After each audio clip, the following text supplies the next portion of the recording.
Hello दोस्तों, मैं सोनू आप सभी का स्वागत करता हूं।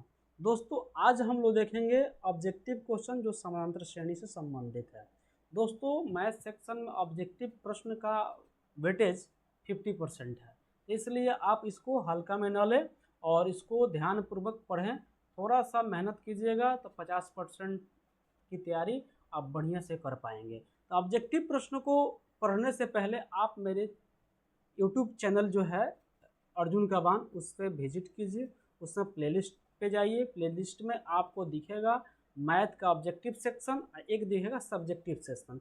इसमें आपको मिलेगा मैथ का कंसेप्ट और बहुत सारा प्रश्नों का हल मिलेगा। तो आप उसको विजिट कीजिए, देखिए और देखने के बाद अपना कंसेप्ट डेवलप कीजिए। उसके बाद अगर ऑब्जेक्टिव प्रश्न देखिएगा तो और बेहतर ढंग से समझ में आएगा।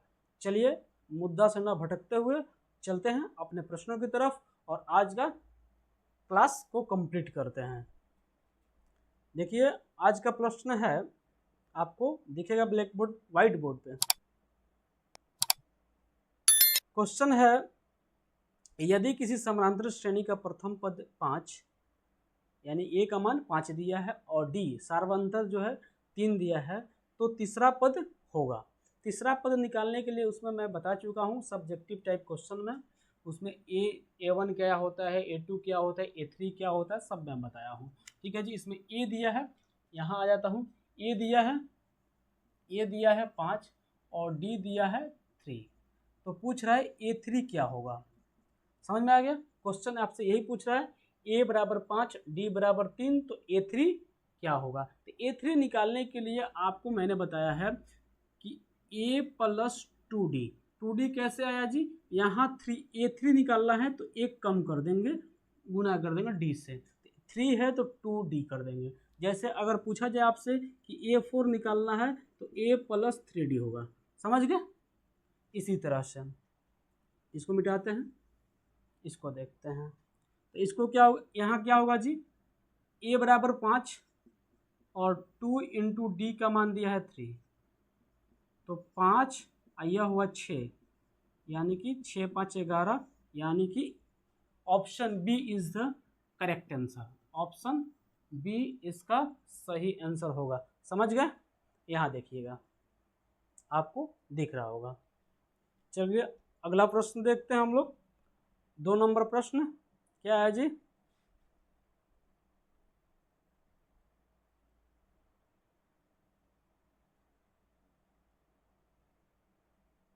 दो नंबर प्रश्न है, ए बराबर 2 और डी बराबर 4 दिया है, तो 10वां पद क्या होगा। सेम क्वेश्चन आ गया आपको।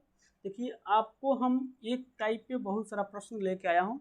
जैसे A2 A3 A10 ऐसे निकालने के लिए आपको कंसेप्ट क्लियर करेंगे, उसके बाद फिर से नया क्वेश्चन लाएंगे। ठीक है जी। देखिए, यहाँ ऑप्शन 1 नंबर का बी सही हुआ। अगला प्रश्न 2 नंबर जो है उसमें दिया है ए बराबर 2, ए बराबर 2 और डी बराबर 4 दिया है। तो पूछा है A10 बराबर क्या होगा। तो A10 निकालना है, 10वां पद पूछ रहा है।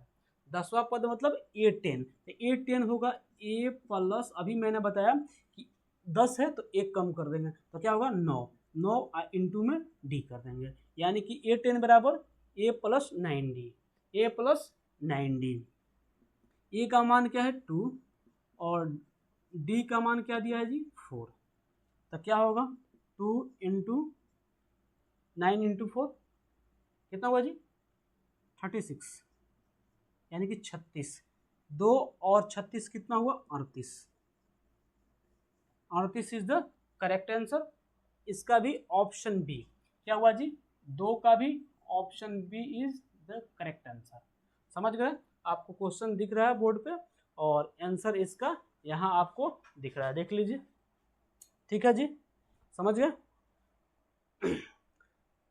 समझ में नहीं आ रहा है तो वीडियो को बार बार देखिएगा। मैंने आपको बहुत ही बेहतरीन ढंग से बताया हूँ, उम्मीद करता हूँ आपको। क्वेश्चन नंबर 3 देखिएगा, यदि किसी एपी का 7वां पद 17 और 12वां पद 32 है तो डी का मान पूछ रहा है। ठीक है जी।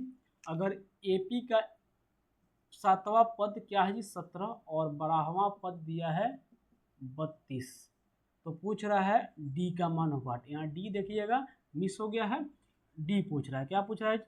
डी। क्या पूछ रहा है? डी। तो डी निकालने के लिए हम क्या करेंगे? रेड पेन का यूज कर ले हम। रेड पेन कहाँ है भाई? रेड पेन का अभी मैंने इसको नया खरीद कर लाया हूँ, इसको थोड़ा सा निकालता हूँ बाहर। या यहाँ क्या पूछा है जी? डी। देखिए हाँ लाइटेड हो गया थोड़ा सा, डी का मान पूछ रहा है। तो हम क्या करेंगे, अगर 12 में से 7 घटा लें, यानी कि A12 में से A7 घटा लें, तो घटाने के लिए अभी बताए A12 को कैसे लिख सकते हैं जी? A12 को लिख सकते हैं क्या लिख सकते हैं? तो इसको हम ऐसे भी लिखा जा सकता है, A12 माइनस A7 बराबर 32 और माइनस में 17। कोई दिक्कत? कोई दिक्कत जी? कोई दिक्कत नहीं।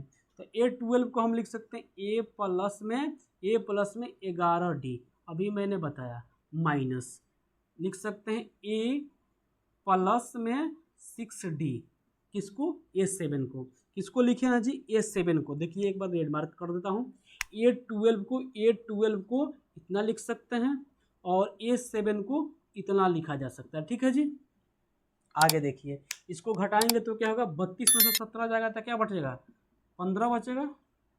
कोई दिक्कत? अब देखिए यहाँ A plus 11D minus A minus 6D बराबर 15। कोई दिक्कत? कोई दिक्कत नहीं। A से A कैंसिल। अब 11D में से 6D जाएगा तो 5D, 5D बराबर में 15। तो 5 से काट लेंगे 3 बार में, तो D का मान 3 आया। 5 3 15 काट लिए तो D का मान 3 आ गया। ऑप्शन कौन सा होगा जी? A. Option A is the correct answer. Answer आप देख सकते हैं, आप इसको स्क्रीनशॉट भी ले सकते हैं। ठीक है जी, स्क्रीनशॉट ले लीजिए आप एक बार। उसके बाद फिर से शुरू करते हैं क्वेश्चन नंबर 4। क्वेश्चन नंबर 4 क्या है जी? क्वेश्चन आप पढ़िए, तब तक मैं बोर्ड को क्लीन करता हूँ।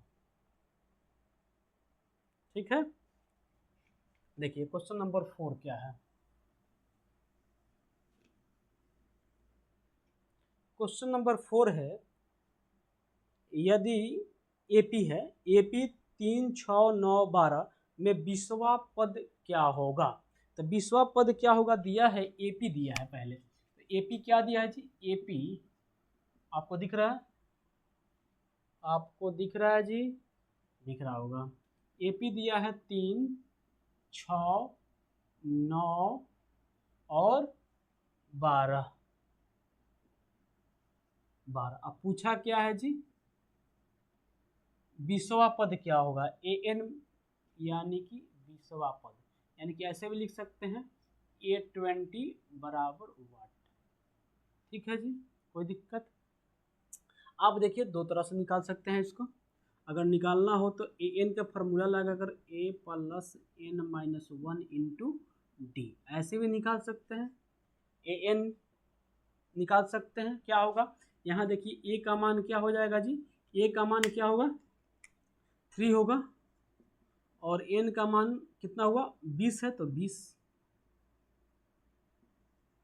20 माइनस 1 इंटू में क्या हुआ जी? इंटू में d का मान, यानी कि अंतर देख लेंगे यहाँ।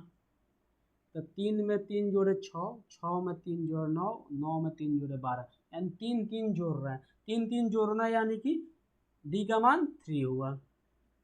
तो आप इतना फार्मूला लिखेंगे an बराबर a plus n minus 1 into D. इससे आसान है कि A20 बराबर a प्लस 90D। कोई दिक्कत? सेम वही आ गया जी। यहाँ से देखिए, ये जो आया यहाँ हम लिख दिए डायरेक्ट। कोई दिक्कत? आपको फॉर्मूला नहीं याद करना है, सिंपल वे में बताना चाहता हूँ कि आपको फॉर्मूला नहीं पढ़ाना है मुझे, आपको डायरेक्ट बनाना सिखाना है कि आप एग्ज़ाम में आए तो फार्मूला, यानी कि एग्ज़ाम का प्रेशर आपको फार्मूला याद करने नहीं देगा। तो आपको अप्रोच याद होना चाहिए कि कैसे हम डायरेक्ट बना सकते हैं। ठीक है जी, थोड़ा टाइम ले रहे हैं आपको समझाने के लिए, लेकिन यही समझाना आपको काम आएगा, आपके लिए बहुत ही फायदेमंद होगा। चलिए देखिए, तो यहाँ ये फार्मूला हम नहीं लगाएंगे, फार्मूला को हम भूल जाते हैं थोड़ा देर के लिए। फार्मूला याद रखना सही बात है, मैं नहीं बोलूँगा कि फार्मूला गलत है, लेकिन फार्मूला के माध्यम से हम नहीं बनाएंगे यहाँ पे। तो यहाँ देखिए क्या हुआ जी, A20 बराबर A प्लस 90D, तो A का मान 3 प्लस 90 माइनस 3। तो आपको 19 के पहरा याद है जी, 19 3 57 होता है, 3 प्लस 57 यानी कि 60। तो ऑप्शन क्या होगा जी, 60 ऑप्शन किस में है, ऑप्शन बी। आपको आता है तो पहले बनाते चले भाई, आप बनाते चलिएगा मुझसे पहले, तो आप देखिएगा कि मुझसे पहले आप बना पाते हैं कि मुझसे थोड़ा सा समय ले रहे हैं आप। तो समय ले रहे हैं तो आप स्क्रीनशॉट ले लिए, इसलिए हट जा रहा हूँ। ठीक है जी, चलिए अगला प्रश्न देखते हैं। अगला प्रश्न 5 नंबर। भाई 13 मिनट का वीडियो हो चुका है, इसको शॉर्ट में करते हैं, 5 ही क्वेश्चन रहने देते हैं हम। अगला वीडियो में 5 क्वेश्चन या जो सीरीज चलेगा चलता रहेगा।